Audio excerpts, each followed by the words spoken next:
Welcome to this class. In this video, we will see about laser basics. Our unit is laser interaction with matter, but we will start with what is laser and what are the characteristics, how lasers are produced, what is the working principle, and then we'll go to laser interaction with matter, laser welding, cutting, drilling, everything. Lasers are nothing but light amplification by stimulated emission of radiation. Uh, so what is the difference between ordinary light and a laser light? We have seen earlier, this is just a recap. Ordinary light is monochromatic, but it will not be in phase. Then the divergence will be more. Then, but lasers will have directionality, coherence, that is all the photons will be in phase, so monochromaticity and high intensity. So these are the characteristics of laser. So when an ordinary light is having a power of 1 watt and travels a distance of 1 kilometer, so the divergence will be for 1 kilometer. But for laser, the divergence is nil. So even after traveling few kilometers, there will not be any divergence at all, and the intensity, the power remains the same. So these are the differences between an ordinary light and a laser light. And how this lasing photons is having or acquiring this property. So for that, to understand for this characteristics of laser, we should understand how these laser light is produced. So these are the characteristics of laser: coherence, directionality, monochromaticity, and high intensity. So what is coherence? When all the light photons are in phase, they are called as coherent. That is, for example, see this figure. So all the photons, they differ in wavelength, frequency, and they are not in phase also. But this diagram shows that all have same wavelength, same frequency, and at every instant of time they are in phase. So all the photons are in phase. So this is called as coherency. And next is directionality. See here, this is an ordinary torch light, ordinary light. After traveling some distance, the beam get diverged, but the laser light will not have any divergence at all. Monochromatic is all the photons will be of same wavelength and frequency, so it is called as monochromatic, same color. And laser is very high intense, the intensity is very high. We have seen all this. Next is laser construction. So the basic component of laser is the pump source. So pump is to produce population inversion. So what is population inversion? We have seen the number of electrons or atoms or molecules in the higher energy state is more when compared to the lower energy state. So that is called as population inversion. This is needed to produce emission process, stimulated or spontaneous emission process. And for that we need a pump source. So the pumping action can be done with the help of xenon flashlight. So light photons can pump the atoms or electrons to the excited state, or electric discharge can happen, or the atom collision, atoms can collide with the ground state atom and make those atoms to move to the excited state. So that will be happening in helium neon lasers.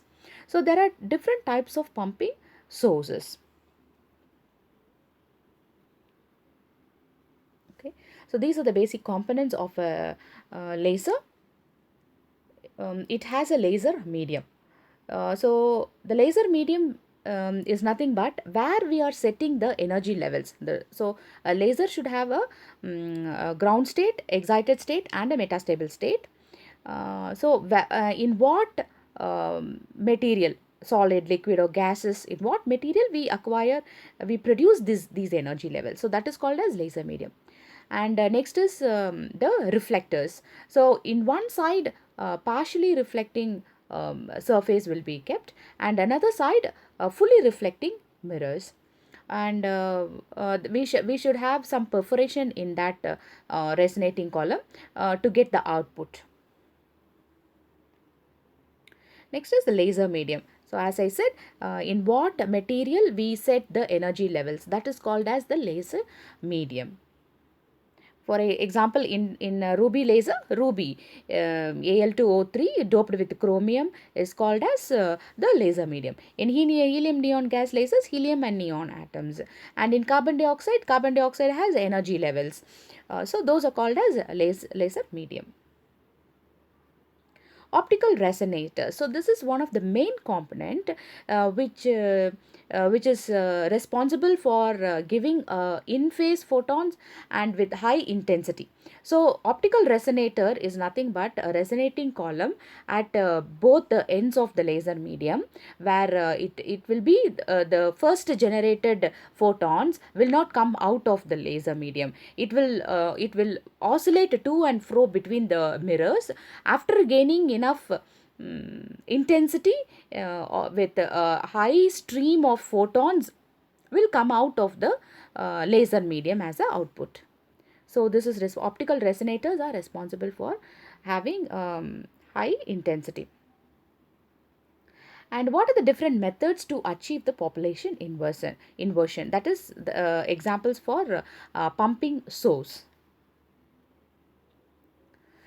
So optical pumping. So in ruby laser, xenon flash lamps are used. Electrical discharge. In helium neon lasers, electricity will be given to those gas molecules. Neon will be excited and helping the helium atoms to go to the excited state. Then inelastic atom-atom collision. Thermal pumping, we can give the energy in terms of temperature and chemical. In some dye lasers, chemical reactions can happen and make the molecules to go to its excited state. So we'll see how the optical pumping is taking place. So this diagram explains the schematic of optical pumping. See, in the initial state, this is the normal population where the number of electrons or atoms in the ground state is more when compared to the excited state. Excited states are E2 and E3. Next, we induce photons to the atoms. So these atoms will absorb the photons and go to the excited state E3.